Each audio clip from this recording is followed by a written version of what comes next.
anytime I do a Halloween costume, it's Yeah. full body, full face mask. I don't know why. Foolish. I just do. Foolish. Very I've been foolish. Yeah.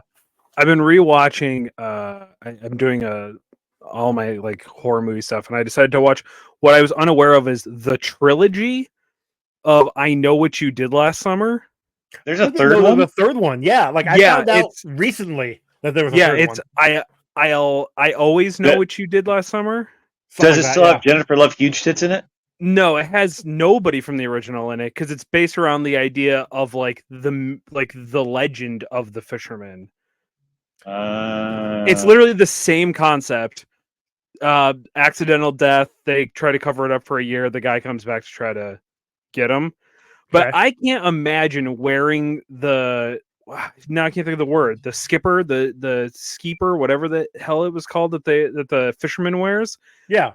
Because then I still Know What You Did Last Summer. They're in like Bermuda, and I'm just like, it is muggy and hot as shit, and that dude's running around in like a rubber like suit the entire time. Rain gear almost. Yeah, really seals in the flavor. Yes, it does. Yes. Anyway, I know What You Did Last Summer is phenomenal. I Know What You Still Did Last Summer was pretty good. I'm halfway through I'll Always Know, and it's not great. So speaking of not great movies, I did end up finally watching The Mousetrap. Oh, I told you not to. I wanted to though. Like the concept is fun to me. I had a good time watching that movie. That ending though was just like, what in the hell? Why? Yeah, I was laughing the entire time. None of it made sense. None of it. I don't understand the idea of slapping on these old IPs if you're not going to actually work it into the movie. That's why I have faith in the Scream Boat movie that's coming out, because that actually is them on a boat and it's Mickey Mouse going around killing everybody. Okay. Did you watch the Winnie the Pooh little one? Tiny Mickey Mouse version? Like a gremlin dude? That's cool, actually. Kinda, yeah. Yeah. I kind of like that. Did you watch the Winnie the Pooh? It's gonna be terrible. So anyway, speaking of movies, today we covered Terminator 2 Judgment Day. Oh, Ron must want to go to bed here. Okay, brothers, sisters, gender resistors. Late night for a birthday, yes. Yeah. Oh, brothers. I had a late night for the birthday, and then I had an early morning for moving people this morning, and I'm a little tired. Oh, poor little buddy. Look at him. Head over to your YouTube channel. You can see it in real time. Ron falling asleep. Brothers, sisters, gender resistors, welcome to another episode of the Comic Book Rundown presents Rundown Reviews. I, of course, the man that did this introduction. I am Chuck. I am joined by the one, the only Ron. Happy birthday in real time at time of recording. Birthday, it was yesterday. Thank you. And Joe's here. Hi, Joe. Yay. Hello. So I'm torn. So Chuck, wait, real quick. Guess what? Chicken butt. For my birthday, I got him.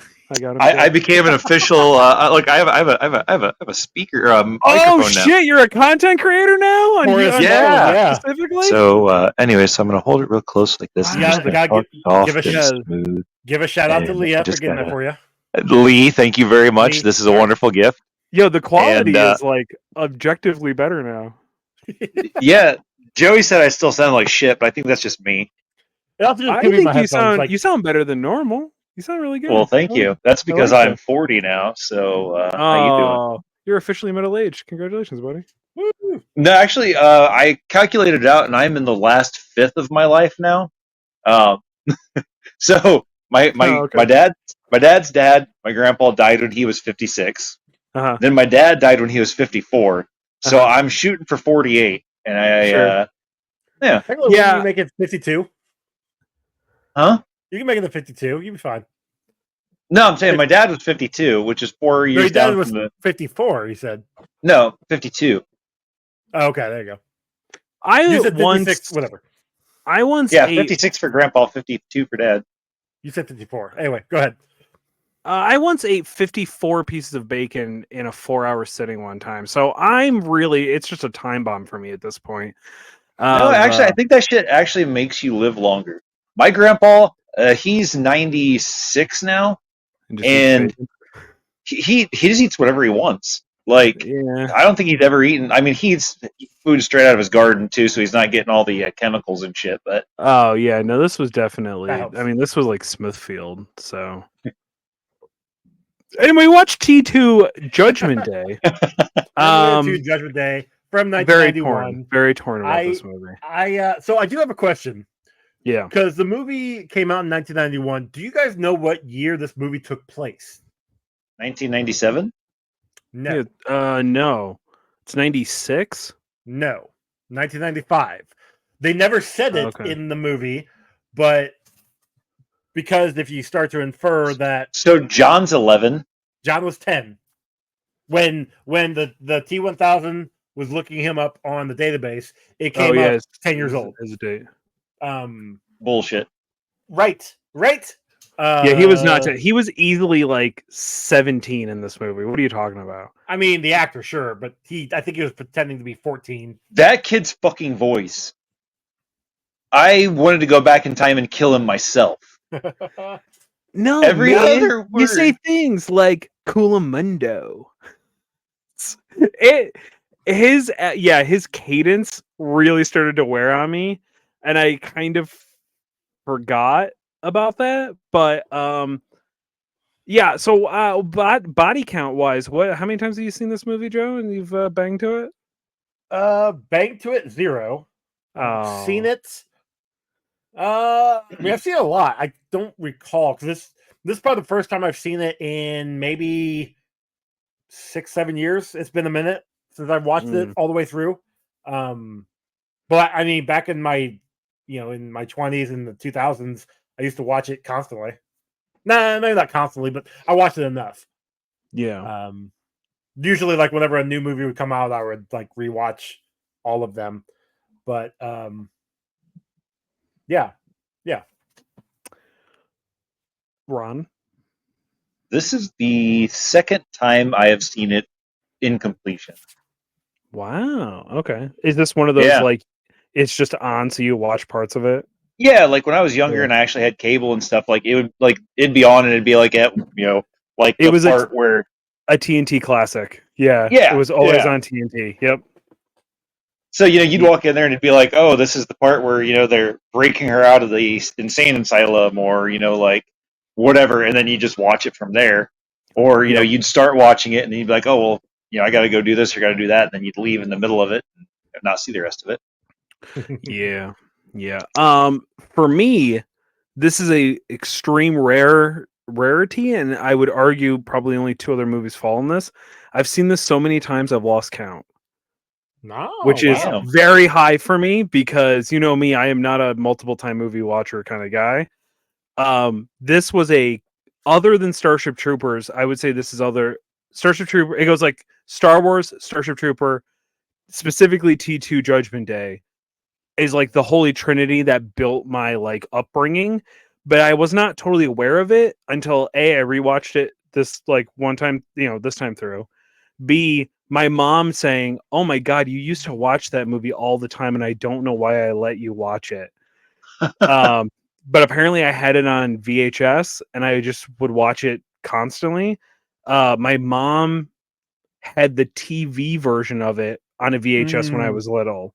So like it was super edited and stuff. And I went to Universal, and I got to go on the Terminator experience before it had closed. Which is canonically tied to this movie.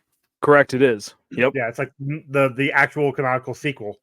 Yep. So speaking of being tied to this movie, the beginning of this movie is basically the arcade shooter game for Terminator, right? 100% the arcade shooter. Yep. Okay. It is shot for shot the same thing. Yeah. Okay, that's what I thought. Yep.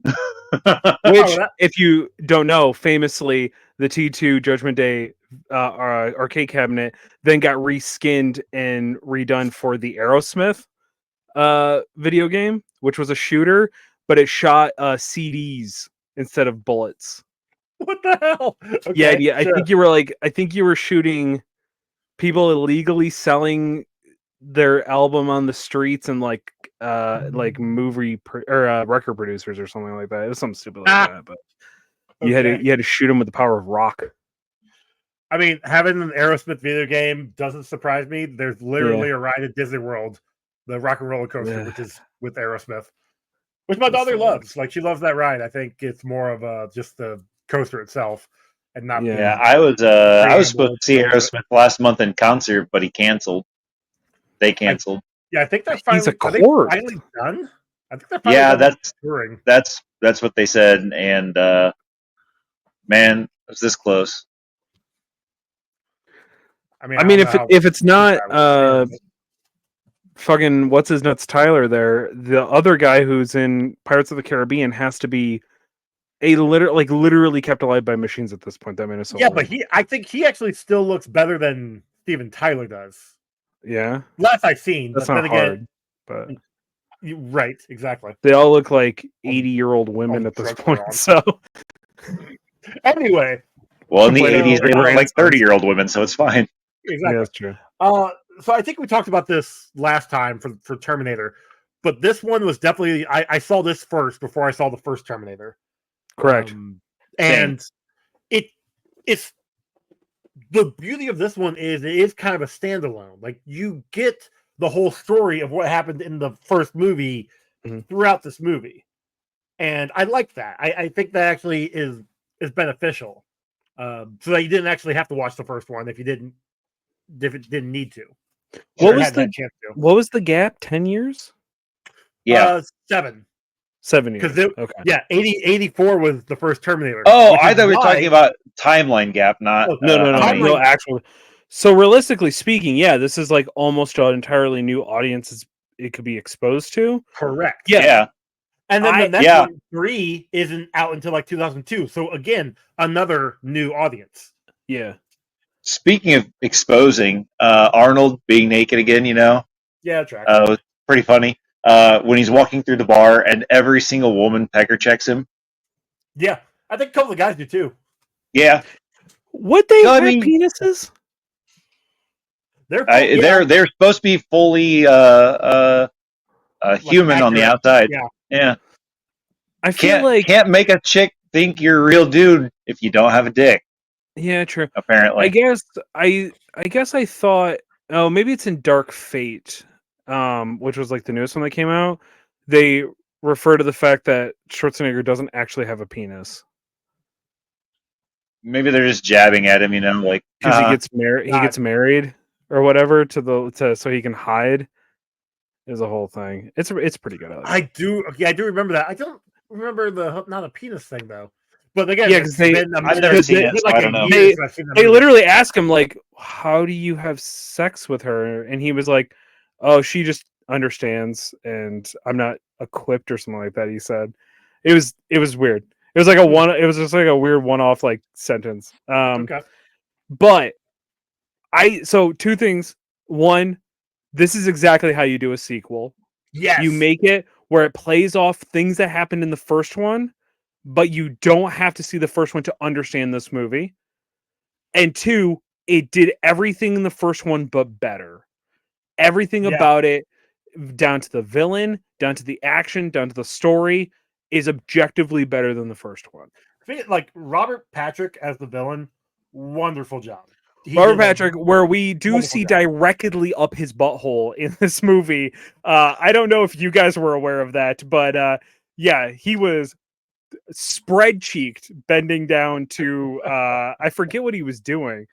Was he checking the cop or taking the cop's like clothes or something? I think he had been taking the cop's clothes. Yeah. Which doesn't make any sense. No, it doesn't make any sense. Maybe he wasn't taking his clothes. He may have actually been like. So, and that's the whole. Oh, he had to touch him. That's right. Yeah, that's the point of the movie is, if you had seen the first one and then come into this, or if you hadn't and you know that Arnold was the bad guy in the first one, you're coming into this one thinking Arnold's the bad guy again, because they even say that they sent a Terminator back and then the Resistance sent a person back as well, or they sent somebody back as well. Right. But here we get obviously the T-100 being the ally. And if you actually pay attention to when the T-1000 goes and shows up, he kills that cop.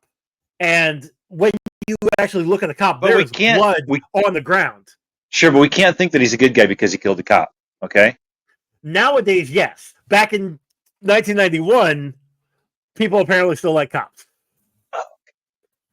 But that's what I'm getting at. Like you're led to believe that he is actually the good guy. He's the one that the resistance sent to be the help. However, if you had seen the trailer reveals more than it should have. Him being the bad guy. My understanding, I remember my friends who I shouldn't have hung out with at the age that I did, regularly talked about the fact that the trailer to this movie ruins the twist of the movie. Yes. Yeah. 100%. Yeah, which is a shame. Yeah, but even with that reveal, Okay, it's still amazing. Like every time we see, there's still beautiful scenes with a lot. But you can also tell that Arnold is going to be a good guy in this one because unlike the last time when he shows up naked and kills all the guys, he didn't kill anybody in that bar. He just beat the shit out of them. Exactly. So if you're actually paying attention, you can infer really quickly good guy, bad guy. This movie also does something really, really well that I kind of forget about the things that I like about movies. And that is everything happens for a reason and sets up something later on.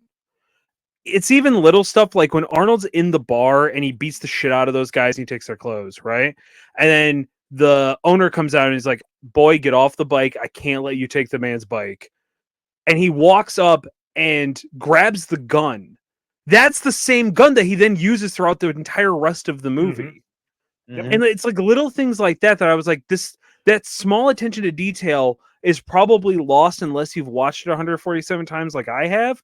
But like that was so smart because otherwise, how do you explain him getting a gun? You know what I mean? Like, they just a quick little scene, and of course, then we get like the sunglasses, so it makes it cool and all that stuff. So we also have the scene where early on where John is hacking a ATM to then it shows that he was doing this. It gives a quick reveal of how he learned this, and then in Cyberdyne we get him hacking the terminal with the same credit card reader, which is weird but works sort of. They also do a really, really good job of telling background of why people know things very quickly. Yes. Yeah. They aren't taking scenes of like stand around conversation and making it work. And then also they're kind of doing flashbacks to then show us. You know what I mean? Yeah. And they did a really good job with the exposition, yes. Yeah. So I really like this. You're right. I really like that. This is a sequel done right. 100%. Yeah. I do still question. So you talked about the opening scene being literally from the game. I question all of the skulls that are in piles. Like, did everybody just lose their head and just get thrown in a pile somewhere? The bodies are in a separate pile. But Terminators are organized, okay? Except for that one skeleton that actually had a head and a body. This is what happens when you let the robots unionize, okay? They just start blasting everybody and vaporizing them. Well, we do know that they get vaporized from the first one, that a laser will vaporize you. And then everything else explodes. I think most of those were left over from the nuclear fallout. I guess. Because when we get the Sarah's vision, literally all that's there are like shells of people and her skeleton. But then, the blast actually comes, it blows her the smithereens. But... Yeah. That's what Ron looks like in the summers. He just absolutely burned away when he walks outside. Only the first 2 days, and then once the burn goes away, I'm back to my pasty pale again, and it's all good to go. Oh, I love that for you. The guy that dies in the truck though, I'm sure it was a dummy, but when in that opening scene, when the truck rolls and just crushes the dude, like it is very visual that the doll just got destroyed in that. I counted at least 3 ragdoll occurrences, that being one of them. I think there might have been 4, but we had ragdolls, dummies all over this movie, and I loved it. It was great. So I know kids can ride dirt bikes, but 10 years old, are you actually able to ride a dirt bike on the street? No, well, I mean, first off, there's no way he's 10 years old. 10 years old, according to the I police know, but I'm database. just saying, like, there's just no. I mean, I've had if it was 10-year-old like- kids. If it was a regular size, or if it was like a kid-sized bike, maybe, but that was like an adult-sized bike. Yes. Yeah. Yeah. Also, explain to me how a dirt bike is getting chased down by a semi.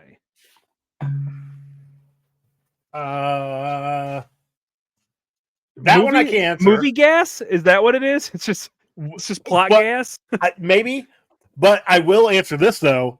So in the garage, the mall garage, wherein he is being chased by Robert Patrick, he actually was like, I mean, he was legitimately being chased. Robert Patrick himself apparently trained for months Yeah. to run like he thought, like a cyborg, breathing out of his nose. And there were multiple times where they had to reshoot it because he caught up to Eddie Furlong on the bike. Yeah, That's awesome. that's wild. Yeah, he is so good at It's being amazing. absolute soulless, deadless person. Yeah, it was great. I very much love him. My mom was a huge X-Files fan, and he was on X-Files. He replaces David Duchovny. Yeah, after the a one while. season, right? Yeah. He Yeah. or I think it's like 2 seasons he comes in. And my mom loved him on that, but he'll never not be the guy who ripped his testicles open and then had them sewn shut, and I had to look at it on the movie Strange Adventures, I think it was called. Was Steve Zahn and Fun. else? Okay. I think Jonah Hill was in that movie. They go looking for Bigfoot. That's the whole gimmick. One of the I've worst never endings seen of a that. movie. It's really good. Just don't watch it. Just don't watch the end of the movie. Everything else up to the end of the movie is very, very funny. I really like it. I love Steve Zahn, so I was all for it. He makes a cameo in it as a guy who ripped his nuts open. Don't ask. I don't remember why. Okay. I think it's called I don't think Strange it's Adventures. I don't think it's called Strange Adventures. No, No, because I just looked it up and I didn't. I What was found it called? a movie from 1956 called The Strange Adventure. No, but I- fuck. What was it called? I can't look it up now. Just look up Steve Zahn movies. He's in it. Okay. But Ron, let me ask you. The kid who is his friend. Salute your shorts.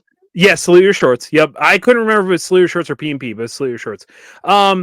Greatest hero of our generation because he distracted the cops and told the cops to go the other way, He making tried. it so John could You know, escape. He is a hero. He is a in my hero. eyes. He was a Without hero in my him, eyes. nobody would exist. That's true. And that's why, children, anybody listening to this, you lie to cops. You Strange always Wilderness. Strange Wilderness. That's what it was. There you go. Yeah, that's a fucking weird movie. It's very funny up until the very end. I won't ruin it for Okay. people. You can Okay. just be mad like I was. Stupid movie. Anyway, yeah, it's a very good movie. Man, I fucking love this movie. Holy shit, I It's a good love one. this movie. Now, It was a good one. I'm gonna try and pick out some like nitpicky things. Sure, like I'm willing. when- I'm willing to argue with you and tell you how you're done. Sure. Sure. Like when Sarah Connor is trying to escape and she's got the keys and she magically knows which key goes into the door. No, on first actually, try. see, I think that she would be a meticulous enough person to where she would know. She would have paid attention every time she went through a lock or every time she went through a door to know which key that they used because But she is how a did she go through sociopath. the door to leave. Like that is, I believe that's the door to actually like get out. And she's been in. So she would have been led into there. Okay, 6 months, a year ago, 10 years Sure. ago, however long ago it's been. Yeah, all right, sure, but also you got to remember she's a sociopath, True. She is Yes, a sociopath. that is true. Mm-hmm. and because I mean, okay, but Who's think that? about this, okay? They also probably all the keys probably have numbers on them, so all she had to do was remember like 0105 or Maybe not. I'm not sure about that one. No, it's just it's I something want to always know how they question. got. I want to know how they got it. Oh no, they didn't. They ran around. Never mind. Because I was thinking that they got the key out so they could reopen the gate, but they didn't. No, they had to went a run different around. path. Yeah. They could have just reached See? through the And that's the other. Well, and used the key on the other side where it's not broken in, because it's a lock on both sides. Yeah, but I think it would still be jammed. You wouldn't be able to turn it. yeah, because the key would be in the way.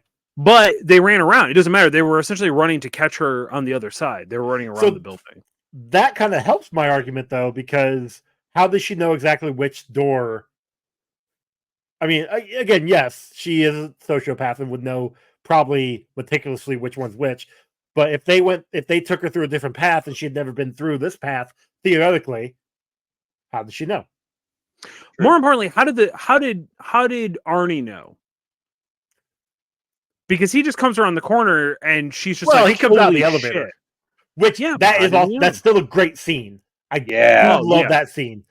But no, he just came out of the elevator and there she was. That come with me if you want to live. Outside of just knowing what floor to go to, which how they knew that again, who knows? But probably looked it up. There's probably like taken out. We need the Snyder cut. Where of them looking up stuff, super like lens blurred.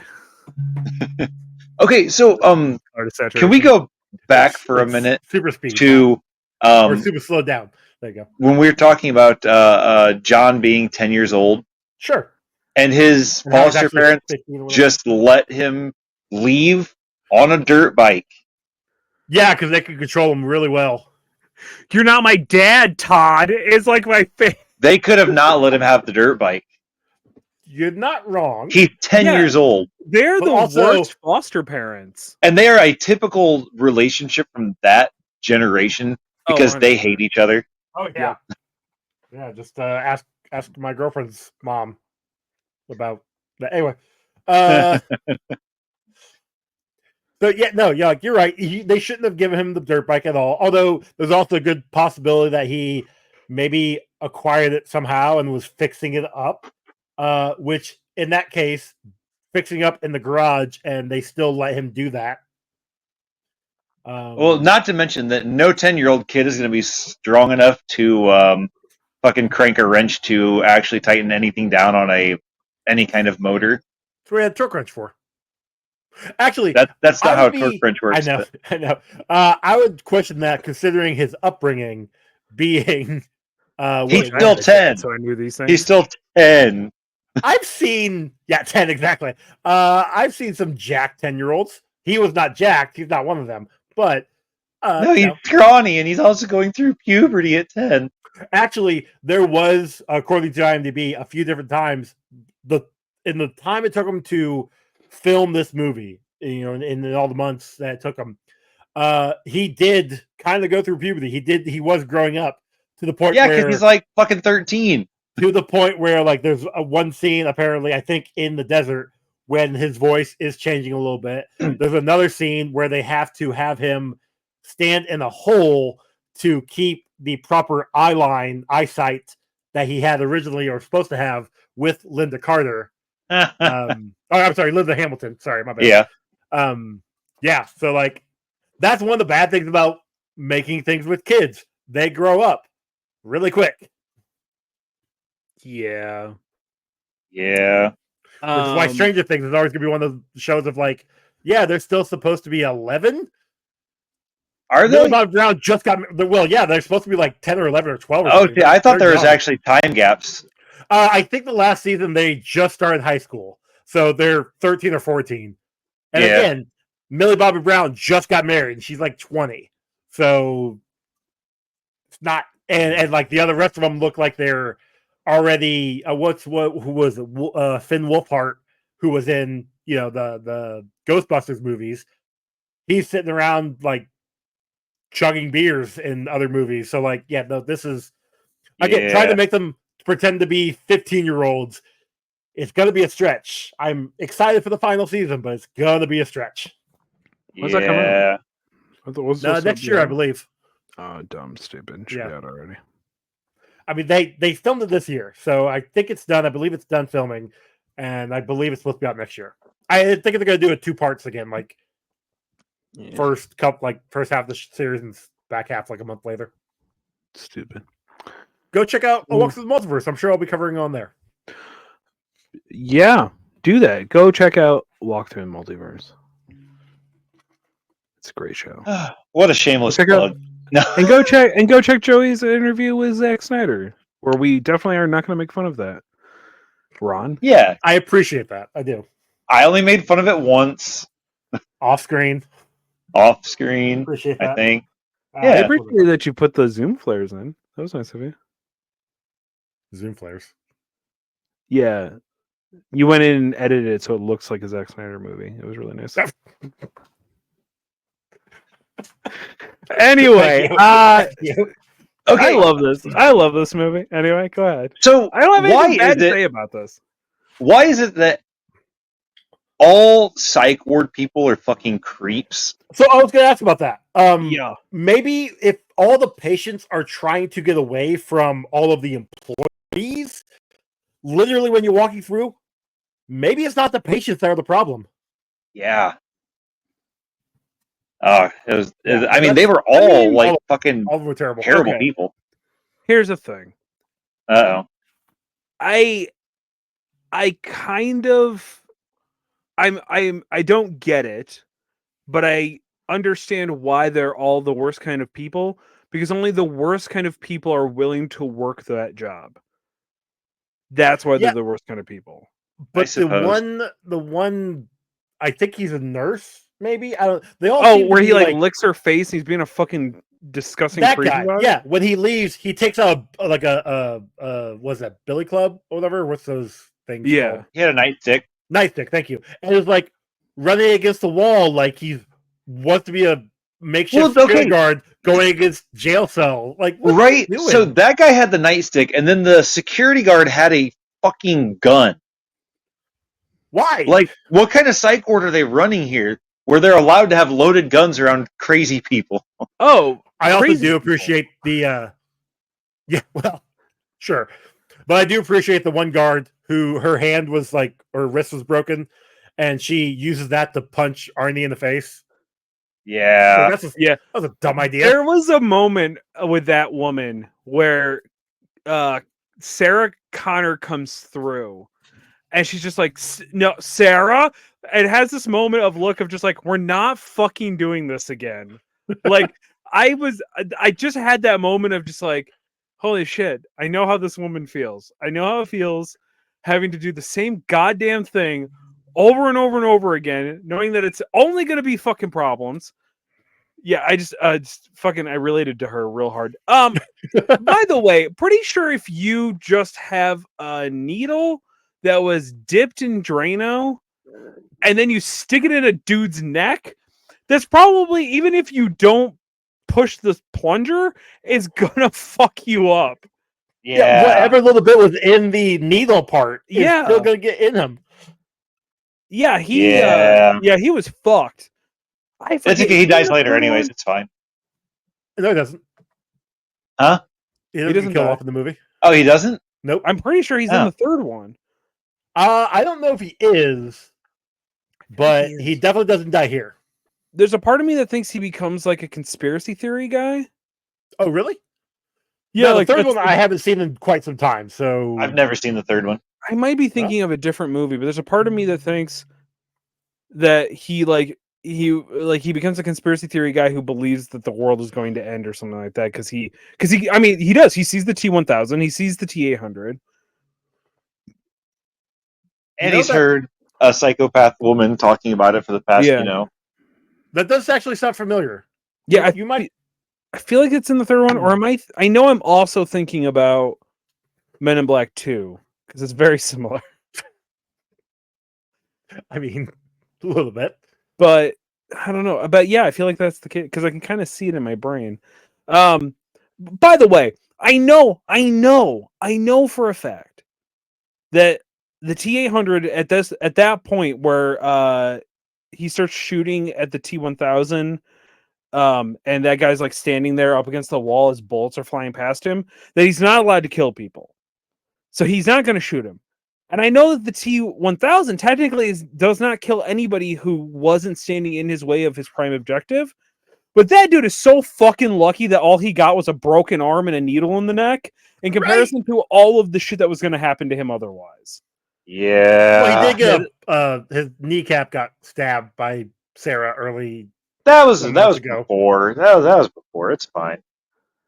It didn't happen in the movie, so it's fine. Fair. Also, So Sarah when he Connor, gets specifically, one of the worst actors ever. Trying to pretend like you're okay so you can see your kid. Like, yeah, Right? you did not sell that at all, girl. She tried. She really tried. she's a sociopath. She doesn't know how to act. Give her a break. She's like, this is normal people. This is how normal people do. I do normal people do thing too. Uh-huh. Yeah, Yep. good point. Whack. Yeah. Okay, so speaking of him not being able to kill anymore, so when he shoots the dude's kneecaps out, and John's like, "What the hell are you doing?" He's like, "You live." Oh, I've got a kneecap counter for this episode. One of my favorite things about this movie is when he gives him the orders, because I realize at this point, is Terminator a better Batman than Batman? Because he goes around stopping the bad guys and never kills a single person. Yeah.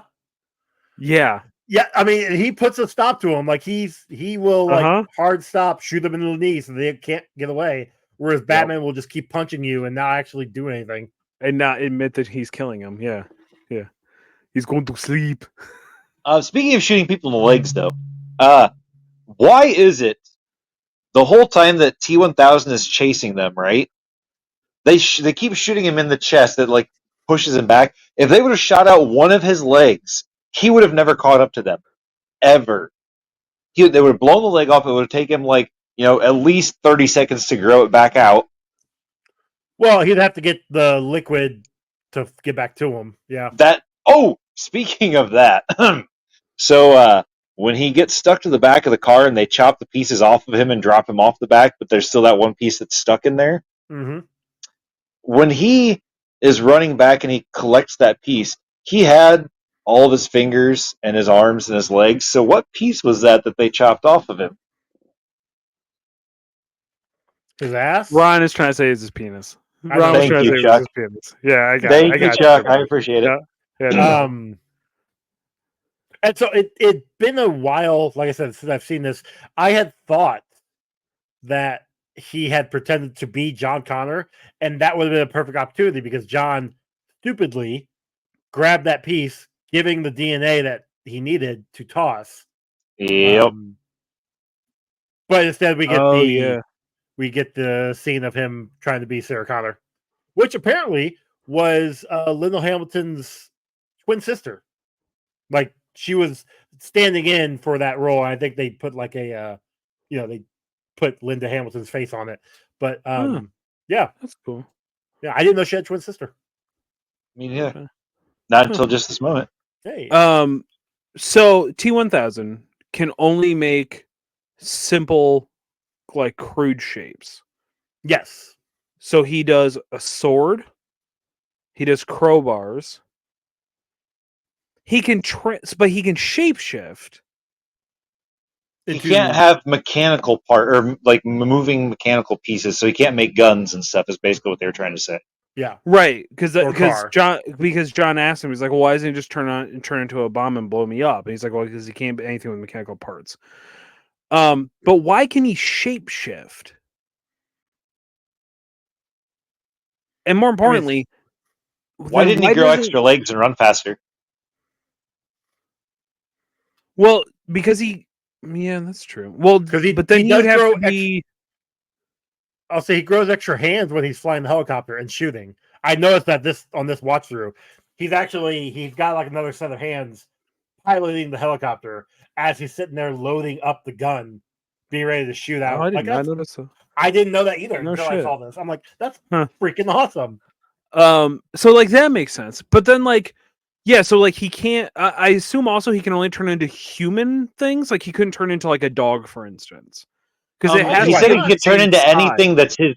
his size, but he turns into the floor, so that can't be true. Yeah. Well, That no, didn't make like, any sense. But it was all spread out. So, like, if you were to melt down the human body, it Sure, would no, cover yeah. But what that I'm saying is regular that means floor. that he could have turned into anything else. Like he could have turned into a trash can or into a, vending machine. Or an animal A that vending runs machine was interesting. faster. Like a Yeah, cheetah. or an animal that runs faster. Well, I don't know. Yeah. Does an animal run faster than Robert Patrick. Probably not. Robert Patrick? That's a good point. Oh, Chuck. So Yeah. I saw something in this that I was super excited to see because it might not have anything to do with it. But did you see the name of the market that they were at when they were going down to Mexico or New Mexico or wherever they were at? No. It was Cactus Jack's Market. Oh, that's fucking awesome! How did I miss that? Oh, I don't know. I was so excited. Oh, that makes me wonder if they did that on purpose or if that's a real place. Oh, that would be fucking awesome. Yeah, explain to me. So, okay, what was it? Enrique? That was the guy that they go see in Mexico? I think so. Yeah. Well, they weren't in Mexico yet. They were getting ready to cross the border. But yeah, Right. that was. And that that's was, when I they think that was then do all the math and figure out that there's. Right? That's when they figure out that they have to go back.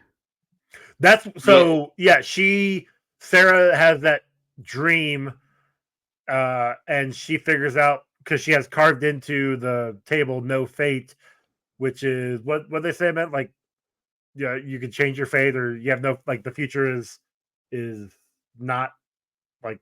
Yeah, there was some something like quote that. that went along with it or something. I didn't pay attention. I don't know. Yeah. So like that's when she realizes, yes, like instead of running away and having the Terminator T-1000 chase them, she could go and stop Cyberdyne because that's what got her arrested. She tried to blow up Cyberdyne, and they we saw that in the first one, sort of. And she figured that if she does that, takes out Dyson, that it will stop the future from ever coming. But no Skynet. Yeah. Right. But it gets revealed that, the chip and the arm are at Cyberdyne. So if not Dyson doing it, somebody else will do it. Correct. Yeah. Correct. So I hated the voiceover narration of this. Like when Sarah would be talking about like what's going on or what happened. I don't know why, I just didn't like it at all. I think the tone of it is weird. Yes. Yeah, because it's like she's like writing her memoirs, and yeah, it's weird. Yes, that day we killed 178 people, and the Terminator showed me his ball sack, and it was shiny. Yeah. It was Tuesday. For me, it was a Tuesday. By the way, what is the actor's name who plays the dude that she tries to kill? Miles Dyson. Yeah. Joe Morton kept popping in my head, but that's not right. It is Joe. Yeah, I guess it's Joe Morton. Okay. Yeah, Joe Morton. What else is he in? Eureka, the TV show Eureka. He's in the Justice League movies, the two Justice League movies. Was he in Supergirl? No. Not that I'm aware of. But he is known for, let me pull it up here, T2, A Brother from Another Planet, Zack Snyder's Justice League, Blues Brothers 2000. Let's I know him. Godzilla, King of Monsters. Grace and Frankie, probably not that. Let's see here. Eureka, like I said, I loved him in Eureka. Warehouse 13, he was in an episode of that. Yeah, it's probably the Eureka crossover. Actually, not because it's different. He played the Reverend in that one. But anyway, No. I think it was before he got the thing in Eureka. He was in Stealth. Probably not what you were thinking of. Maybe, but probably not. Paycheck, although that's a deleted scene, so probably not. No. I don't know. Maybe it's just this movie. He looks so familiar in like other stuff I've seen, and I always I recognize him, but I can't. Couple episodes of Smallville. Yeah. I knew it was a superhero that is related to. Wait, He was in X-Files. Oh, One maybe episode of that's X-Files. no, not one. I don't know. was Anyway. he in Doom Patrol? No. No. No, he was in Justice League, both Justice League movies. Oh, okay. Yeah, I don't know. The Pest. He was in The Pest with John Leguizamo. Never seen that. You've never seen The Pest? That's so pretty funny. terrible, but it's funny. Yeah. Yeah. Is that Speed? He was in Speed. Oh, that's probably right now. It's probably Speed. That makes Forever sense. Young. Yeah. Yeah. All right, the maybe it was Equalizer TV show. Okay. Probably Speed. I don't know. He looks so super familiar in this movie.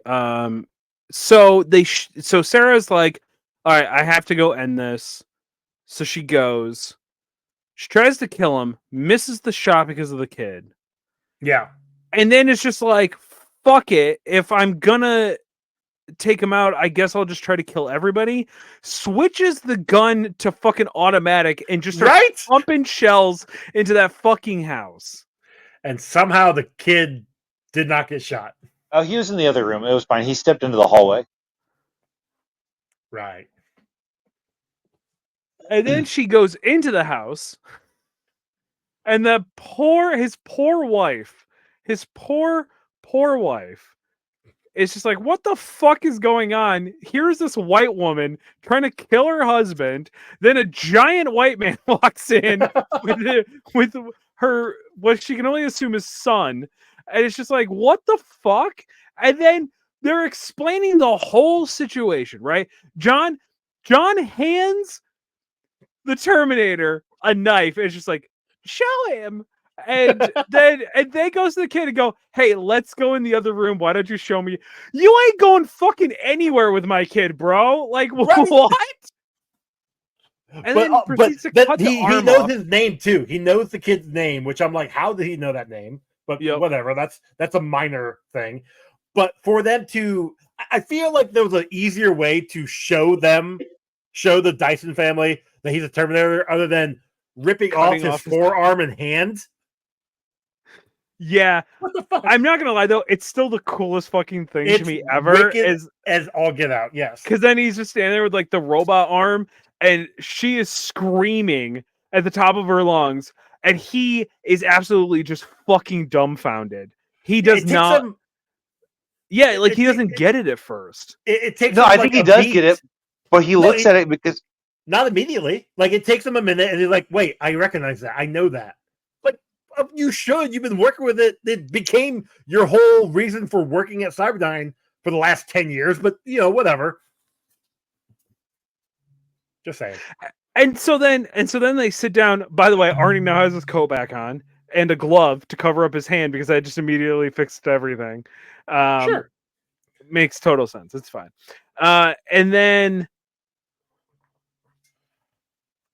they explain the whole fucking thing to him, and they're just like, "Oh yeah, clearly this totally makes a lot of sense." Yeah, this totally makes sense. I'm gonna quit my job tomorrow. We need to, I'll make sure that this never happens. It's like you are not questioning any single fucking thing right now. A robot man just tried to, and his alleged woman or whatever she is, just tried to murk you, bro. And this is like, you're just like, yeah, okay, I believe everything you say. What? That's insane. Okay, well, the reason why he scene ever. Are you talking about when he gets when they go? But when they go to Cyberdyne, and then when we get like the coolest fucking scenes ever. Yes. Okay, this movie is just one awesome scene after another. I have a problem with when they go to the what the fuck is it called? Cyberdyne. So they go to that room and like the gas is like blowing into that room, right? And as he's standing there with the gas billowing in his face, he's like, "We'll have to wait to go in until the gas clears." They were like 2 feet from the door. It's fine. When we first see Cyberdyne and he's trying to get into that room to look at the hand or whatever, and they have to do like the key card like twist at the same time. They don't turn the keys at the same time. Nope. Well, yeah, even 'cause with the countdown. it's a 10-year-old trying to turn the key. Come on. No. With the adult, the first time he was in the there. first time. Okay. Yeah. I had no And then the second time, of course, they didn't do it either. So I'd like to say that it's part of the fictional thing of this story with how well armed the cops were when they showed up to stop them. I mean, I feel it was a SWAT But team, wasn't it? that's literally that every police force in the United States has that kind of military grade weapon available. Well, nowadays, yes. The police officers on my college camp do. Hmm. On the college campus I work on have that like level of SWAT gear. Yeah, that's insane. Yep, it is. Yeah. And then they get in, the gas is going off, the police are on their way. Every single one of them. And John decides that he's now going to be a cop. And he reminds the Terminator that he's not allowed to kill anybody. Dumb. Stupid, you fucking narc. You had a perfect opportunity of getting the fuck out of there and you didn't. So what does he do? He uses a fucking minigun and proceeds to shoot everything but an actual person. Yeah. He even scans and is like, "Yep, no casualties." Yeah. How I don't know, but how nobody got a stray bullet was. Well, because when they want to, their robots can actually shoot dead on target every time. Yeah. You see, it's the only plot device that keeps them from shooting everything. Exactly. Joey, Darth Vader told them that he wants them alive, so they had to switch all the guns to stun. That's why they couldn't hit them. You know what I mean? But I just don't understand why every car doesn't fucking blow up. On the initial sweep, because he tears the cars in half with that fucking thing, and then just like everyone scatters and runs. Okay. He then uses my favorite gun of all time, the lobber, and starts lobbing grenades at the cars to blow them up. Mm-hmm. You've already took them out. So chaos, yeah. He was just making sure they didn't come back. He doesn't take down the helicopter. So the helicopter he would've killed the guy. Immediately comes back the second he stops shooting. Doesn't make any sense. And then he's like, okay, no casualties. I'm going to turn and walk away. They immediately start storming the building. Yeah. What did that do? Nothing. Well, most importantly, who would storm a building after that happened? Yeah, we couldn't even get cops to go after one shooter in a school. Yeah. They just proved that they have immense amount of firepower and that they will not hesitate to shoot at you. Mm-hmm. And so your immediate reaction is, now we're just going to go in with tear gas? Maybe they just thought he was a really bad shot and that's why he didn't kill anybody. And they're like, oh, this dude can't even hit us. Let's just go in. We're invincible. Yeah. I guess. Yeah, because then when they do go in and they go up to the second floor as everybody's finishing up and Dyson is, he grabs the trigger, the Terminator and John are already out the room. Sarah's getting ready to walk out, and you get the SWAT team or whatever, the really strongly enforced team coming in and opening fire just without even asking questions, which again is warranted. They just got hell rained down on them 5 minutes ago. I mean, they're cops. They don't have to ask questions before they shoot you. Well, sure. But still, he's not wrong. He's not wrong. I didn't say he was. So actually, legally speaking, he is wrong, but that doesn't stop him. They're above the law. Didn't you know that? Well, they don't have to follow the laws. They've got immunity for some of that shit. As proven by the courts. Yep. Yeah. So they get the pieces, which of course John is a typical, 90s 10-year-old apparently. And the dude's like, hey, so be careful to open that. And he's like, yeah, whatever, a dude mundo, and just pushes it off and smashes it. Which is smart. They don't need to be careful. They're trying to destroy the stuff. So taking precaution. Goddamn. Why? Because the man's putting a lot of time and effort into this. You know what I mean? Like, just let him have it. Okay. And then, so how does the explosion, the time thing work? Okay, So the cops come in, and they accidentally shoot what's his nuts, Miles Dyson, whatever, and everybody hits the ground. He has the detonator in his hand, like he had grabbed it to give to Sarah. He got shot. Right. He goes down. Sarah is taking cover, and he basically like nods to her that like he's dying. He's not going anywhere. So she runs out. What he does is he puts the detonator down, and then he grabs like a weight or something in his hand, basically something that has some weight to it, and is holding it over the detonator. And when the cop walks up, he's breathing heavy. He's like, I don't know how much longer I can hold this. Yep. Yeah. Cop looks and down, like an actual cop, he only thinks about himself, despite the fact that all he has to do is move the fucking detonator like 3 inches. I honestly think if he had attempted to go at it, he would have slammed down on the detonator. He could have just shot his hand. That would have happened too. He could have shot the detonator. I don't know if it was all he has to do is stop him from keeping him from dropping onto the thing.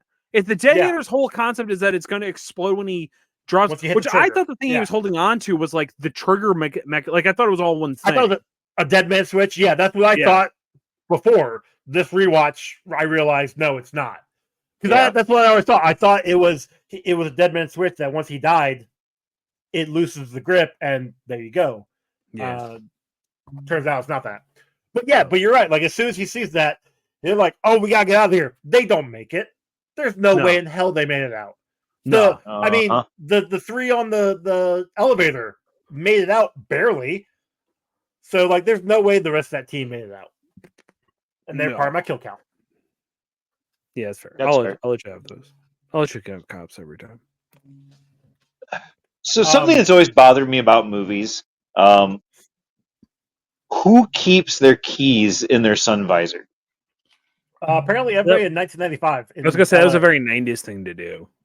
Right, but whoever actually did that? Like, I have never once ever met anybody that kept their keys in their visor. I think...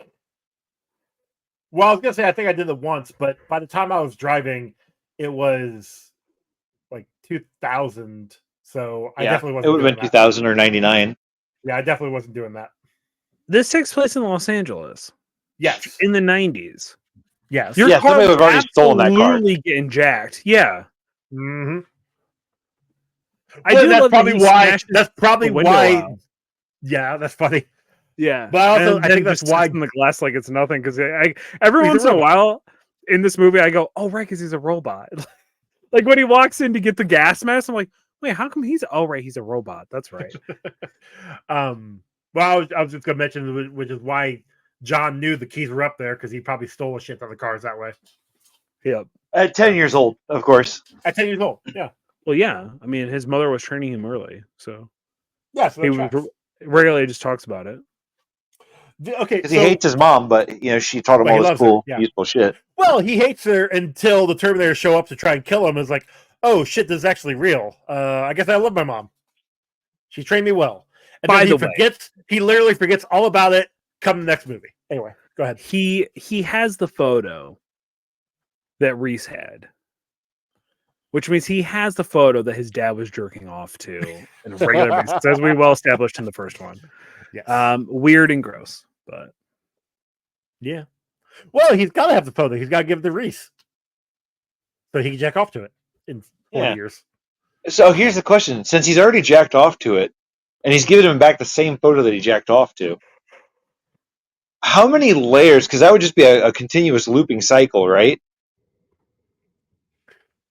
So one thing I figured out watching the Terminator 0 on Netflix is that when they get set back in time, it creates a new timeline, and the old timeline is gone. Like Except for the gunk on the photo. Well, maybe. Well, technically, no. So he actually might have the original photo that was taken. It's not the one that Reese had and went back in time, because at the end of Terminator 1 ends with that photo being taken. Yeah, Yes. that's true. Right. So that may be the original photo that was taken that Sarah then takes and then gives to John, which John then gives to Reese Which when he he then goes back. jacks off to, and Yeah. Yeah, Okay. As makes when- sense. I really wish in Salvation that they had a scene where he was like, he gets Reese, he gives him the photo, and he's just like, in the middle of war, they're getting ready to go, hey, just be careful. Blah, blah, blah. By the way, don't jerk off to my mom, please. Like, I just Christian Bale be like, don't jerk off to my mom. Martha. wrong Batman. Okay, Yeah. so while all That's this is happening at Cyberdyne, you get the T-1000 going to the Dyson family home, trying to figure out what's going on. He hears the call about them being at Cyberdyne, and so he takes the bike that he had stolen from another bike patrolman and drives it to Cyberdyne, and then proceeds to drive it into the building, which makes no goddamn sense outside of having the cool ass scene of him jumping out of the building to crash into the helicopter. Correct? That's fair. Yeah, that's fair. There's no Yeah. reason he needs to take that bike into the building at all. More importantly, he is a man. He's trying to get around fast. He's a man made of liquid metal. Yet he has a helmet on the entire time. That scene, yeah. Oh, it's so that he looks like the part of the patrol cop, so the other cops don't question it. It just seems weird. I mean, yeah.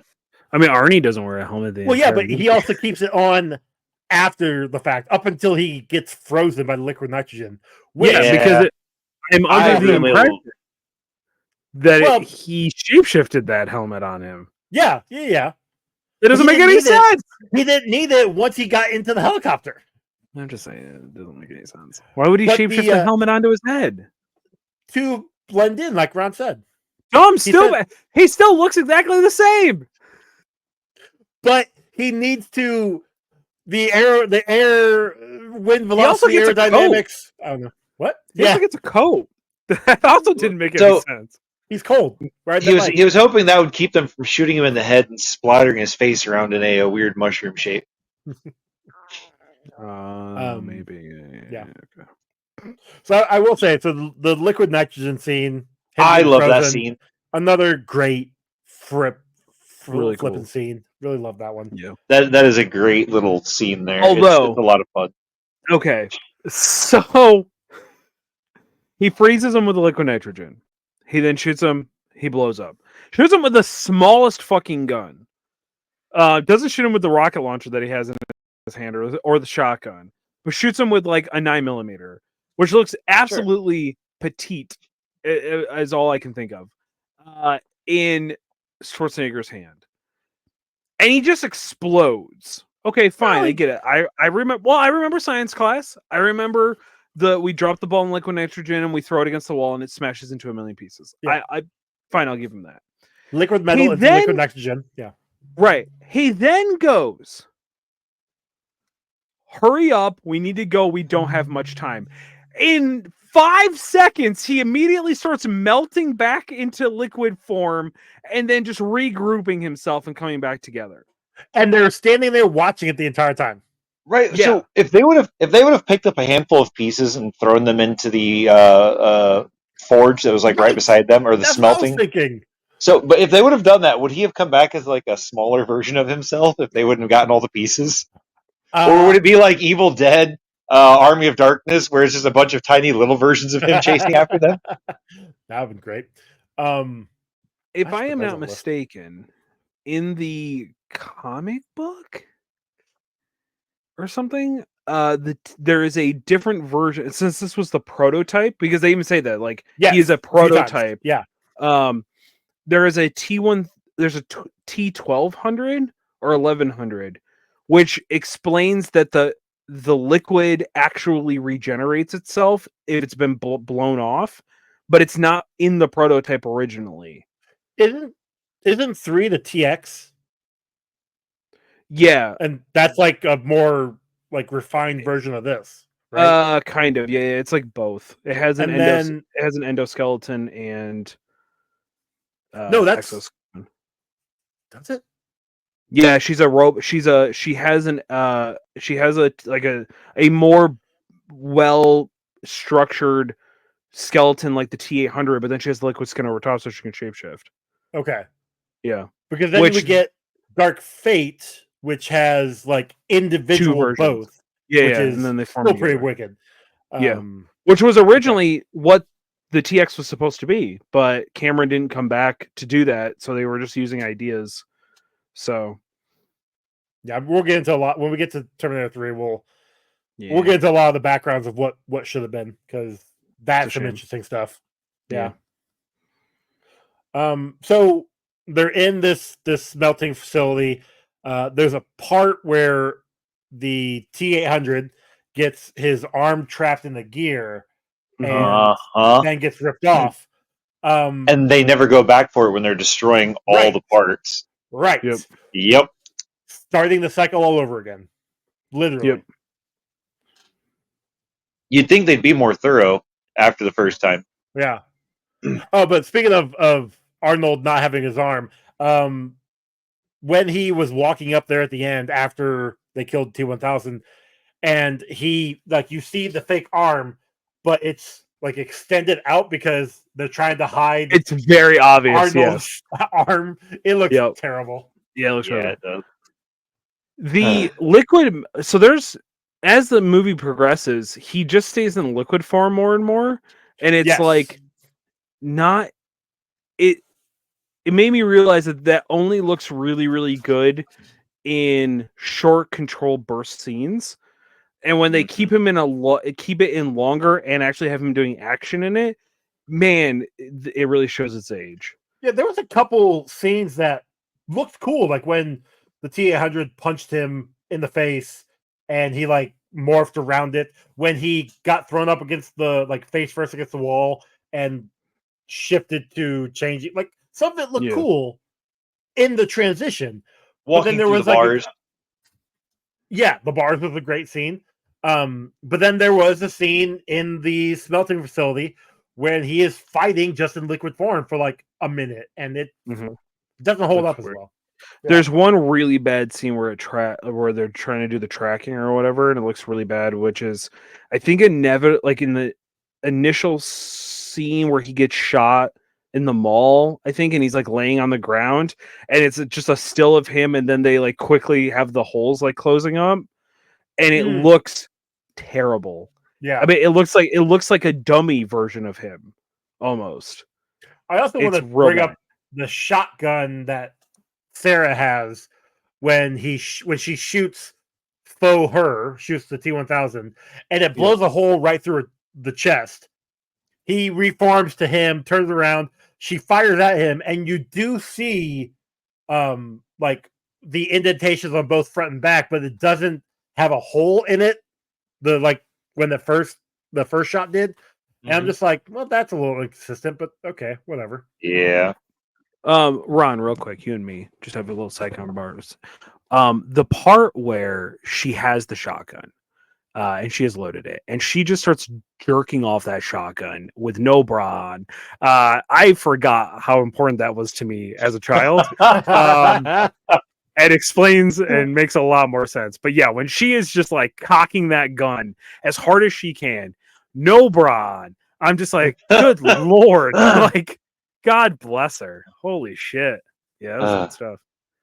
Enjoyed that. Yeah. Congratulations, Chuck. You've now become the horny one for this show. Yeah, for sure.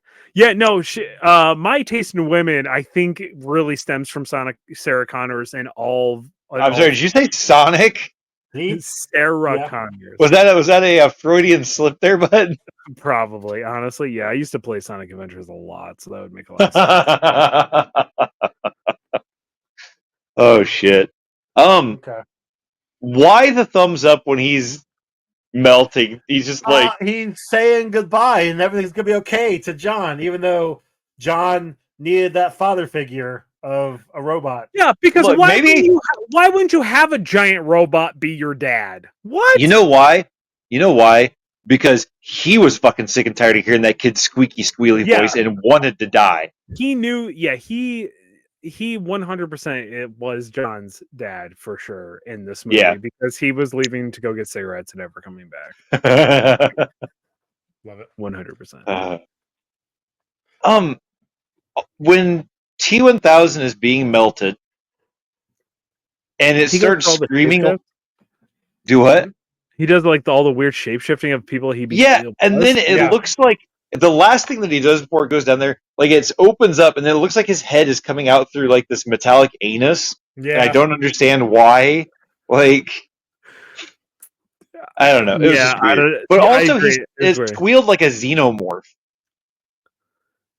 Like, this is I think the idea was it Cameron was supposed to be the too, sound so. of twisting metal. I think was like the end of what it was supposed to be. But Yeah. I love that he's splashing around in clearly not lava, but very clearly just water that they have lit up to be orange. Very funny to me. He was acting so ridiculous. It worked though. Yeah. My last note. Sarah drives like a fucking monster, taking up both lanes all the way down the damn road. Like, I hate people to drive like that. Oh, you talking about her the monologue at the end? Yeah. Yeah. 100% thought the same exact thing. I was like, this bitch, pick a fucking lane. It is the middle of the night. Apparently there was supposed to be a different ending of what did I have here? Where was it? Anyway, sorry. There was gonna be an alternate ending to where it was gonna be them in the future. Doesn't give a date, but John was supposed to be like a senator or something now with his kids, and they were gonna be at the park with Sarah older, looking on like in a happy tone. So kind of like the dream where everything explodes and dies, except it doesn't happen. Correct, sort of. And she's still looking from the outside of the fence because he doesn't want her anywhere near his kids because she's a sociopath. Yeah, I mean that's a good possibility. But yeah. So here we go. Yeah, basically all that. He's a congressman. Director James Cameron decided not to use this ending and replaced it with the unknown road ending. I liked it a lot better. I like that. I don't think I would have. I think that would have not have set the tone correct. Yeah, I agree. Especially for the ending. Yeah. And then my one last little note from IMDb is that there was concern as to how realistic CGI would look when it came to the helicopter going under the bridge. When the T-1000 is chasing them. So the pilot just did it for real. Nice. That's awesome. That's actually really fucking cool. I will say the fact that the propeller did not slice that truck in half in any conceivable way when he slammed on the brakes and it just smashed in the back of it. Right. Yeah. Very lucky. I'm like, how did that not tear at least the fucking roof off? Back half off. Yeah. No, also, super lucky that she slid back and just stayed there. Yeah. And didn't go flying out the fucking door. Yeah. It is interesting though, because like he has no issue killing anybody else who was standing in the way of his prime objective, which was kill John Connor. Mm-hmm. But why would he not have a secondary objective of, hey, if you see Sarah Connor, fucking murk her too? Like, well, she doesn't matter anymore because John has already been born. I'm supposed to believe that Skynet doesn't hold a grudge. Like, but it's a different Skynet though. So again, like I said before, Terminator 0 has watching that is explicitly stated that when somebody comes back in time, when a Terminator / Resistance fighter comes back in time, a new timeline is born. The old timeline is gone. I have to watch that. That's it's so good. I really liked it.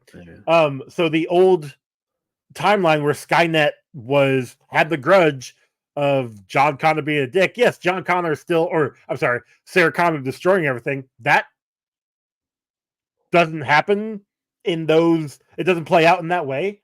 Like Skynet still happens, obviously, because they sent the T-1000 back, but it doesn't go. Those events still, don't take place because the T-100 from the first movie is gone. There's no way that he could report back to Skynet to be like, yeah, this bitch just really fucked us up. We need to take her out. Yeah, fair. So, okay. Also, it is kind of weird that thinking about the very beginning of that movie, I think are they T-800s in that? Or are they T-500s? I'm never sure. Are walking. They have the tiniest little feet, and yet they are able to walk on those skulls like it's nothing. How they aren't like just rolling around, falling over is beyond me. Because I've watched videos of robots being kicked and knocked around and falling over. Yeah, a rock makes it fall over. They are. They are, and they are like they're built like Groot. They're all top heavy with skinny ass little legs. Yeah. Yeah.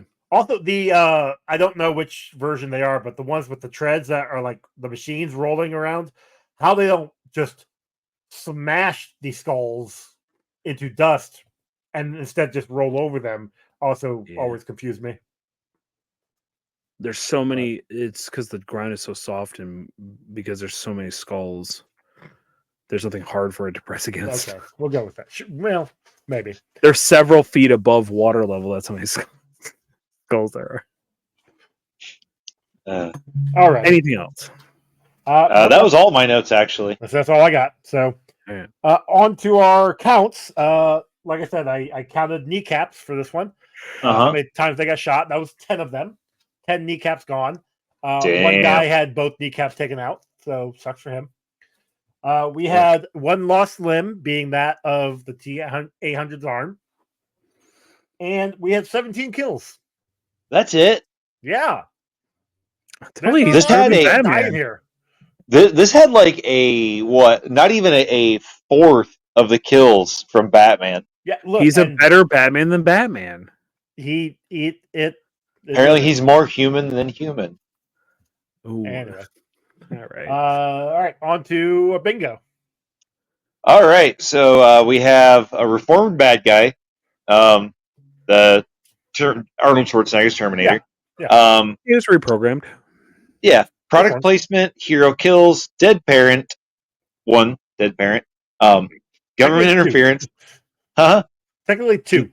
Oh, I forgot. Yeah, okay, yeah, I forgot about the foster parents. So, do you count foster parents? Ooh, that's we do now. Foster parents didn't name. True, that's true. Government interference, comic logic, ID revealed to villain, ID revealed to a friend, because obviously they both find him. Origin reveal, unexplainable science. I have product placement on here twice. Whoops. Nudity, misogyny, and meme origins. Lots of meme origins. Yeah, a lot of meme origins out of this one. Yeah. All right. Spawn cape. Ooh, okay. I think 90% of this movie still holds up. There's some stuff that looks real bad. Oh, all the practical effects look amazing. The only stuff that looks bad is the T-1000 when it's really sticking hard to him. Like the action sequence at the end. I still think the floor scene where he's the floor and he comes up behind the cop looks atrocious. Yeah, I agree. It never looked good. But I still think that he's so fucking dope. He does the finger, stick to his face. When the cop is like, "Ooh, must be my lucky day." You never say that. Also, what does he win? Does he win a free cup of coffee? I think so. Yeah. What happened? He wins a free cup of coffee, but how does he get? How does he cash it in? It's a vending machine. Does he take it to? It's probably one of the things where whenever the guys come in to refill the vending machine, he hands them the cup and then they give him. Okay. That's dumb and stupid. Anyway, I'm gonna say but it still holds up at least 90%. All right, I'm gonna say 10 out of 17 spawn capes. Okay. It looks. I still think I can get past it. Maybe it's just my nostalgia of this movie, but I can get past the stuff that looks atrocious. Yeah, Well, that's fair. 100%. Because it's not all atrocious, so it definitely helps. Yeah. Some of it was pretty good. Even the Oh, little excuse me. subtleties, like when the T1000, I think it's the when the T1000 comes in, and he cuts out a part of the truck in his portal because the portal like cuts it like Mm-hmm. yeah, Yep. just little things like that look fucking dope. And the fence. Yeah. In the fence, yeah, that's awesome. And his butthole just gaping. All right, Chuck. Out of 10, what do you give this movie? All right, this is where I've been conflicted. Is this a Terminator movie? Yes. Is it the best Terminator movie ever made? Yes. Hands down. Is it one of the best sequels ever made? Yes. Is it one of the best movies ever made? It's hard to argue that. This is by far rewatching this. I was painting and stopped painting so I could just watch it, despite the fact that I love this movie. I have seen it so many times. I would happily watch this again on my own. I'd watch it with other people. But do I like it more than Rogue One? That's tough. Because when I give my like greatest of all time list, even when I bump out like my first two, I still don't know if this pops into my brain as like one of my favorite movies of all time, which is weird. But rewatching this, I'm gonna say 9.78. I love this movie unconditionally. I have the merch. I don't know if you can see him in the background. Hold on, let me get him. When I went to Universal Studios, my mom let me buy the G.I. Joe action figure of Arnie. Nice. Oh, Yeah, that is awesome. I still have him. Love that. Love you, buddy. Oh. Yeah, I keep him. He's one of the few like things that I've made sure I never got rid of. So, yeah, 9.78. Awesome. All right. Oh Ron? my god, put your pants back on. I also like this movie. I don't like it as much as Chuck does, obviously, but it's still a pretty solid movie. I would definitely watch it again. It was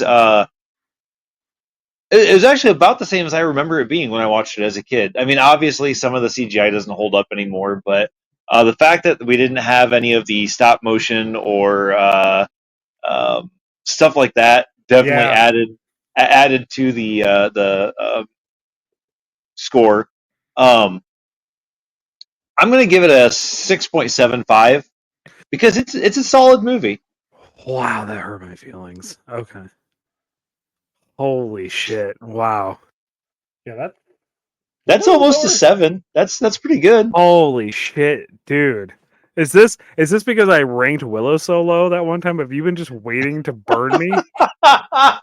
No, I wouldn't do that. Disrespectful. Holy shit. All right, Joey, Joe, what you got can you for save me? the All right. score? I love this movie. I said that earlier.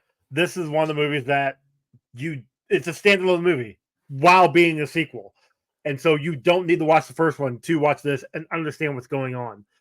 And you could easily, this is quintessentially the Terminator movie. Like, everyone from this, after this, is trying to live up to this hype and it doesn't reach it. Hell, Dark Fate, the latest one, is a direct sequel to this movie. They know this was the Terminator movie. This is the one that got people. I'm not gonna say to become fans, but definitely got people to like Actually want to like the watch it. franchise. Yeah. Yes, some of the acting is bad on Edward Furlong's part. Like he's a 14-year-old trying to pretend a 10-year-old. Realistically, his voice is one of the reasons why this movie got lower than a 7 because Sure. I could not stand any time that he was talking in this. It is very annoying, but it's also one of those things where he was good for the role. Like he actually did a really good job as John Connor at certain times. Arnold coming back was awesome seeing him. Like there were moments when like his face was all tore up and you see the robot skeleton underneath. It looked badass. It looked so much better than the whatever fake Arnold head we got in the first one. The You know what the best T1000 fake Arnold head is, though? was that The one from with uh, the Total Recall. yes. Yes. Yeah, so we got that. We got Sorry. the T1000 All right. is a amazing villain. Like this was Yeah, absolutely. This was a great movie. I love this movie. I'm definitely not giving it a score that Ron gave because I like this movie a lot more than that. This is a 9.13 for me. It's a Oh, movie yeah, that that's a I good could score. easily watch anytime. I know it's been forever, but I've also been a very busy boy with all these other things and parents dying and all that stuff. So watching this movie now, it's just like, dude, I would All love to right. watch. I love Sorry. the Terminator series. Sorry about your parents dying. Been a busy boy. I'm just pointing out the last time I watched this movie was before they passed, when they were still around. So yeah, 9.13 for me. It gives us a combined score of 8.55, which Oh, all right. drops it in at our new number 3 Oh shit, lightning. out of right. 122 movies. Yeah, number 3 out of 122 movies. Like that's pretty damn that's good. a good spot. Yeah. Trick- I will happily let it have its bronze. You know what I mean? So Like here's the thing. that's good. Here's the thing. Trick or Treat is number 1 at 9.16. Yep. And I definitely like that better than I like this. So Batman Beyond Return of the Joker is our number 2 at an 8.58. Now, Chuck, Yeah. I'll give you a challenge for this. Okay. We did have 3 people on that one. Yeah. And 2 of them, myself and my friend Scott, are both Batman fans, Batman Beyond fans. Ron obviously is a fan, but I don't think he scored that one as high as we did. Scott and I did. I mean, it was okay, but it wasn't like.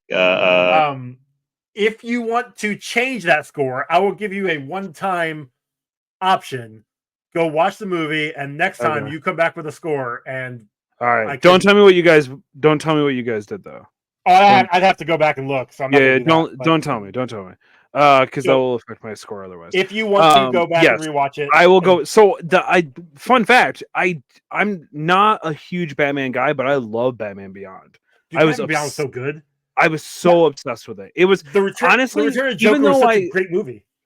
Even though I grew up with Batman the Animated Series, to me, Batman Beyond was my Batman because I was a big Kids WB guy. So I watched the crap out of that. That and The Batman, which had a lot of the Batman. Yeah, The Batman was really good because it reminded me a lot of Jackie Chan Adventures. It was like the same animation style. Yeah, no, I love the Batman when it came out. It was really sad it got oh, that was our scores. Okay. Really sad it got only 5 seasons, but it is what it was. I recently did a rewatch of it, and it's really the first 3 seasons are really, really good. And the last 2, it really starts to fall apart. I don't really and a lot of that is because Teen Titans was on and they couldn't get Robin. So they introduced Batgirl. And then once they got Robin, it was like Batgirl got pushed aside and all right, let's get Batman and Robin. And then it shows. It shows. So those 2 are currently above it. Below it, we've got Superman at 8.5. We've got Star Wars: A New Hope at 8.31. We've got Dick Tracy at an 8.27. And we've got V for Vendetta at an 8.16. So it's sitting with a lot of great movies. Yeah. Yeah, I'm just shocked that I mean, I am now excited to go watch the Batman movie, but I'm shocked that an animated movie scored that high, and I worry that I may do irreparable damage to it because me, oftentimes animated movies fall on my score list just because it's an animated movie. But that's sure. I mean, so if you don't want to watch it, like I said, we already got 3 people. No, I'll do it. No, because I'd like to make Terminator 2 number 1 or number 2 at least. So yeah, it's definitely not going to get number 1. No way. I think Trick or Treat deserves to be up there, personally. I also missed Empire Strikes Back with the 8.51. That's above Superman. Sorry, I forgot to move this. So yeah, like it's got it's around a good amount of good movies. So Yeah, it's a good spot. It's a fine spot. Yeah, Anyway. you guys definitely scored Batman Beyond way higher than Oh I yeah, I did. saw it. I found the score. I saw it. So yeah, okay. Anyway, where you can find me, you know where that is? Patreon.com/professional casual. As little as $1, get access to the Discord, but 301, that's the tier you want to hit, because not only would you support the show, but then you can also listen for when we finally drop the new once a month episode called Getting Franchised, the greatest and latest movie franchises, where the whole first season, 12 episodes, the whole first season, once a month, we are dropping all horror related stuff. Joey and I are watching the greatest and the latest of a horror movie franchise. We've recently covered Hellraiser, and hopefully at some point the next episode will drop, and we'll be doing Child's Play, Yeah. which I'm very excited about. At the time you guys are listening to this, it might be dropping soon-ish. I still got to have to edit it, but I'm gonna try and get it out by the end of November. End of November, there you go. Maybe if not, maybe beginning of December. So we've got a little bit. Joey's a busy guy, so give him a time. Yeah, and I 100% did the same thing to him as I did to Tim, which is I'm happy to do anything as long as I don't have to edit it. And Joey was dumb enough to say okay. So technically, because it's a once a month thing, it's fine. After October, which we're recording this in October, once October's done, I'll have a little bit more time because I'm not doing my 30 plus days of Halloween over on the other network for my Patreon. And more importantly, you can also find me over at Elite 8 Showdown. Hopefully, at time of release of this, the Elite 8 Showdown episodes will start dropping. I can tell you that they have all been recorded. All 10 episodes have been recorded. And they're in the can, so it's just a matter of the editor putting them out. I will say this: we did 10 episodes. They are interesting, and both Tim and I looked at each other and went, "Yeah, I don't know if we still have the magic anymore." So give those a listen. No. Try to convince us otherwise. That's what I ask of you by making everybody listen to it and having copious amounts of downloads. I mean, if they come out, I'm definitely listening to them. I mean, absolutely, I'm going to listen to them. I didn't listen through your guys' backlog just to not listen to the new shit too. Okay. There are a couple episodes I'm very proud. I can tell you episode 9 may make or break somebody, because I'm pretty sure it is an hour-long episode, and for 35 minutes I am Stone Cold Steve Austin. So, and I can watch Tim, and I just see him, and he's just like, oh my god, I can't fucking take this anymore. It's so good. Anyway, all right. I mean, it was personally a joy for me. Ronald, let them know where they can find you.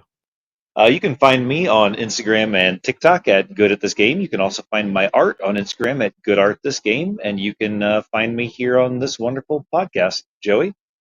You guys can find the show over on Instagram and Threads at Comic Book Rundown. You can email us, comicbookrundown@gmail.com. Rate and review us on your podcast app of choice. If you do any of that, we will read it on an upcoming episode. We've got merch over on Redbubble and TeePublic with new merch coming periodically.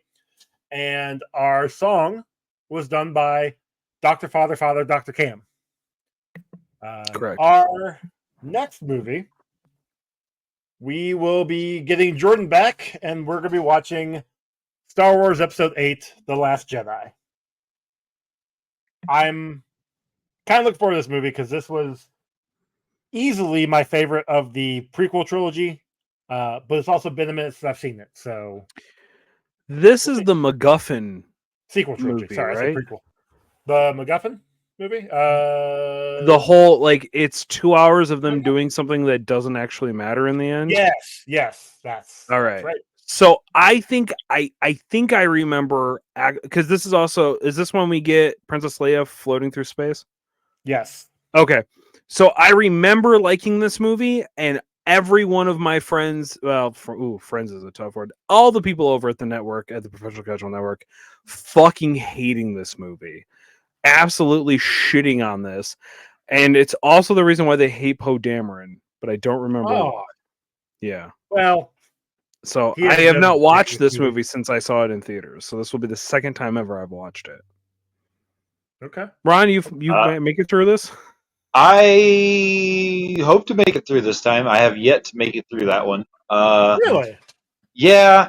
So the newer Star Wars ones haven't really held much appeal to me, and I don't know.